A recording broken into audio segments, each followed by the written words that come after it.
Now, an update on the story we first brought you back in February about pets being stolen. Campaigners claim that having your pet stolen is treated no differently to having your bike or your phone stolen, for example, and that it needs to be classed as a specific crime. Since our report, more than 100,000 people have signed a petition calling for tougher penalties, and the issue is now going to be debated at Westminster today. The group behind the petition, the Stolen and Missing Pets Alliance, say our coverage helped get the ball rolling. Greg Dawson's exclusive report featured the case of Maxine Ferrari and Scooby, her missing dog with an unusual talent. This is Scooby, a playful 11-month-old Yorkshire Terrier Chihuahua cross whose party trick is singing along to Coolio's Gangster's Paradise.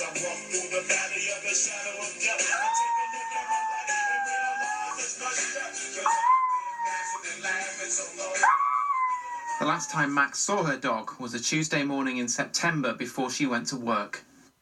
My son rang the landline. All I can hear him saying was, "Mum, the house has been broken into, Scooby's gone." And I was just screaming and crying, and my work colleagues didn't know what to do.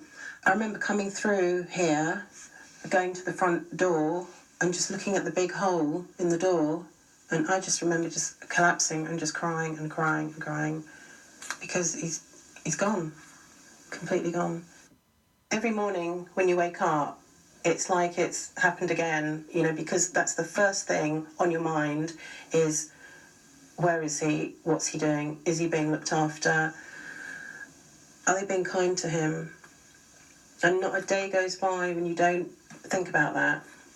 What would you say to those people who are listening to how much this has consumed you, you know, and would say, oh, you know, you should move on from this?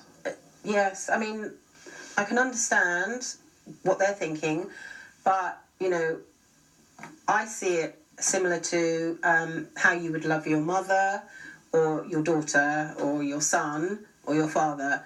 So at the end of the day, how would you get over your mother being kidnapped or stolen? So if they can think like that, you know, that's how we feel about our dogs, our cats, any of our animals. They are part of your family, they're part of your lives, and they are loved just as much. Let's talk now to Jed Tune then, the son of Maxine, who you saw in that clip there talking about their stolen dog, Scooby. Also with us, Gareth Johnson, who is the Conservative MP for Dartford. He's campaigned on the issue of dog thefts. Debbie Matthews is from the Stolen and Missing Pets Alliance. She's behind this petition to try and change the law. And Annalise Lawrence is with us. She had her dog, Ralph, stolen, but there is Ralph. She got him back. Robbers broke into her home while she was at work. Jed, so we spoke to your mum back in February. What is the latest with Scooby? So, I mean, unfortunately, there hasn't been too much of an update to present. We're obviously still campaigning online with our social media presence, but there's been no progression in terms of any sightings or physically getting him back. I'm really sorry to hear that. Annalise, your story is much happier. Ralph was stolen, robbers broke in. What was the impact when you realised he wasn't there when you got home? Oh, it was horrible. It was probably the worst thing I've been through, really, to get in, to find that he was gone, just taken. It was awful. It was really bad. How did you get him back? Social media, really. It was within a couple of hours. I mean, I had family, friends, just people who didn't even know me were out looking for him. And within 3-4 hours, he had over 6,000 shares on Facebook. So it was just making him too hot to handle, really, just to get him back. Where was he found? About 10 miles away from my home. He was dumped 2 o'clock in the morning in the snow in Durham. Right. And so you think because there was such a fuss, no one wanted to try and sell him on or whatever? Yeah, I think it was just get rid of this dog because this lady is not going to stop until she gets him back, really. OK. Gareth Johnson, you've helped with this petition. The fact that it's being debated at Westminster today, that this change, you know, this call for a change in the classification of stealing pets, will it go anywhere after this debate? Well, I hope so. We're waiting to see what the Minister's going to say in response as to whether or not there are any plans to make it a specific offence, but what we also want is the Sentencing Council to change its guidelines, because there's too much emphasis placed on the value of the dog and therefore treating it like some sort of property crime, which is most definitely not.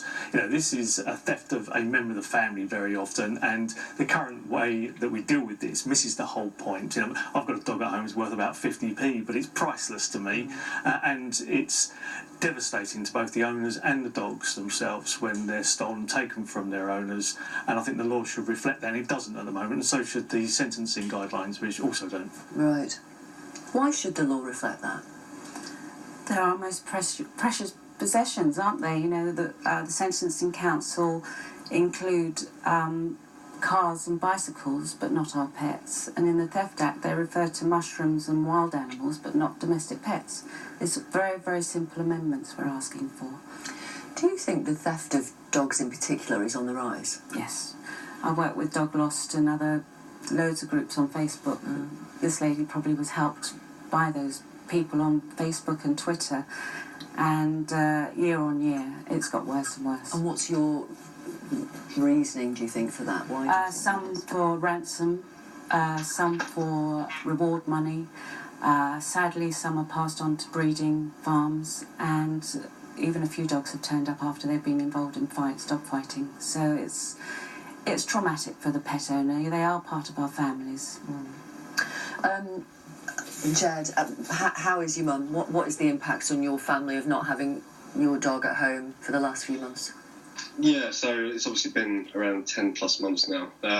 Obviously, the first few months straight after was very tough times in the household. Obviously, as everyone has here stated, the dog, whatever animal you have, they are an extension of your family. They are a member of your family. So it does impact directly. It's just, the not knowing, I think, is the worst part. It's just, you just hope wherever he is that he's being looked after, but you can never know for sure. So it's just one of those crushing feelings that you sometimes get. And I know for my mum, it has really impacted her. Yeah, I'm sorry to hear that. Annalise, the Stolen Pets petition being discussed at Westminster today. What do you think needs to change to help protect pet owners?